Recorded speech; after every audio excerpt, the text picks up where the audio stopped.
Thank you for staying with us. We are also monitoring the situation in the Middle East as Israel says it will take into account the opinions of the United States, but will ultimately act against an Iranian missile attack based on its own national interests. A statement from the Prime Minister's office said he had assured the U.S. that Israel will target Iranian military installations rather than nuclear or oil facilities. We have more details in this report.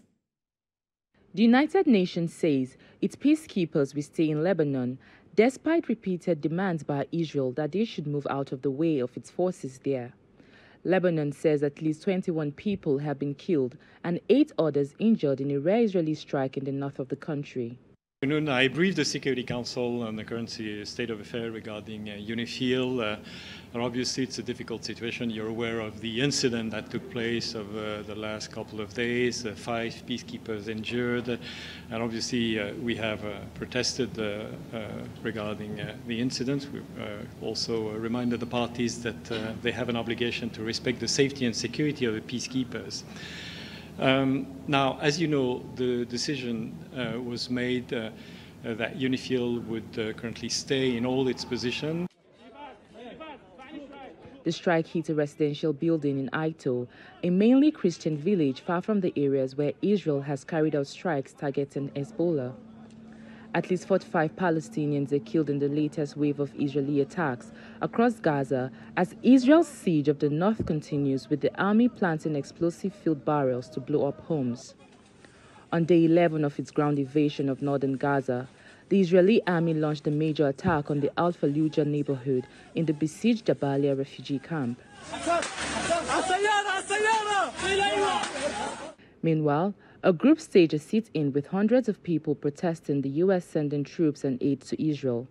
They say the purpose of the sit-in is to call for the U.S. to stop arming Israel as the Pentagon plans to deploy U.S. troops there. Now, as I said, obviously our main call to all the parties is to respect their international obligation when it comes to protecting the safety and security of peacekeepers. I would also add that we need to make sure that the movements that need to be carried out by UNIFIL with the purpose of resupplying position, with the purpose of supporting the civilian population, those movements need to be deconflicted and they need to be also cleared by the parties, including the IDF. Israel says it will consider U.S. opinion before responding to an Iranian missile attack, but will act based on its own national interest. The Israeli army launched 200 strikes across Lebanon in the past 24 hours as it expands its attacks against Hezbollah. In the United Kingdom, David Cameron has said he was planning to sanction 2 far-right Israeli ministers before the previous government left office. The former foreign secretary said he had been working up sanctions on Israeli finance minister and national security minister as a way of putting pressure on Netanyahu to act within international law.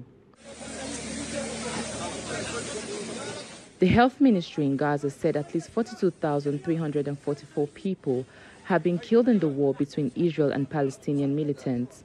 The toll includes 55 deaths in the previous 24 hours. According to the ministry, which said 99,013 people have been wounded in the Gaza Strip since the war began when Hamas militants attacked Israel on October 7, 2023. Let's now shift focus to the United States, where Vice President Kamala Harris campaigned in the critical battleground state of Pennsylvania, where she held a rally in Bellwether, Erie County.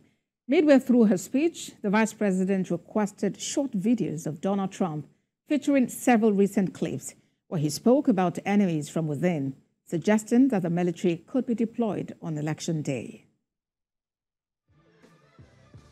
U.S. Democratic presidential candidate Kamala Harris has accused the Republican rival Donald Trump of being a threat to democracy as the pair held dueling rallies in the critical battleground state of Pennsylvania.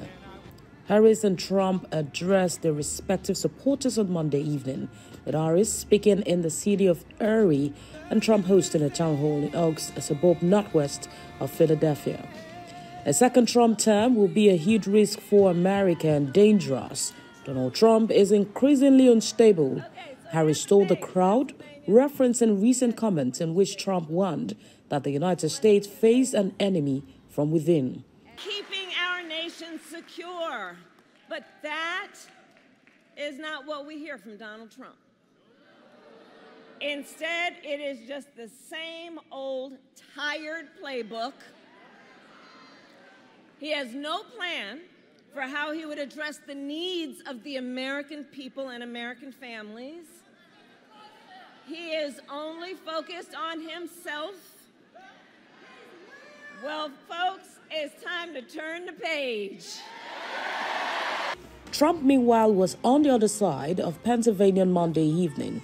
He held a town hall with South Dakota Governor Kristi Noem in the community of Oaks in Montgomery County, one of the rapidly blowing Philadelphia color counties where Trump needs to claw back votes to win in November. Speaking about Harris, the former president declared, "We have to beat her.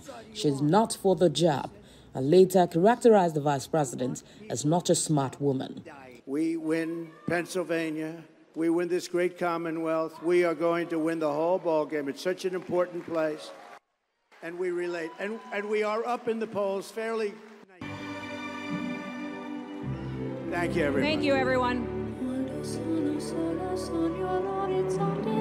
Governor Tim Walz campaigned in Green Bay on Monday evening, his fifth visit to Wisconsin since becoming Vice President Harris's running mate. During his remarks, Walz said there are days until the election and until him and VP Harris win this thing. Kamala and I, we are not going back. We are not going back. A sea of red filled the crowd as thousands attended Trump's rally. Many who traveled to attend and community leaders who spoke about seeing what Trump meant in person and how he touched on key issues in the race. The border's open, everything's just out of control right now, so that's why I'm here, to support Trump. And look, brings a lot of attention to the Coachella Valley, right? It brings, 50, 60,000 people to the Coachella Valley, which is great for commerce, whether you like Trump or not. I mean, it just spotlights the Coachella Valley. Away from the U.S., a 26-year-old British man has died after falling from Spain's tallest bridge during an attempt to climb one of its pylons. The man fell from the Castilla-La Mancha Bridge, which crosses the river Tagus outside the town of Talavera de la Reina in central Spain. Local councillor Macarena Munoz said he was accompanied by another British man who is aged 24. The cable-stayed bridge, which was completed in 2010, is 591 feet tall, and its main span measures 1,043 feet. This incident is not the first to die in the pursuit of social media content in recent years. In December 2020, a woman in Australia fell off a cliff to her death while posing for a photo at Barocca Lookout, an overhang by the side of a cliff at Grampians National Park in Victoria. And in November 2019, a French tourist died after falling from a waterfall in Thailand while attempting to take a selfie.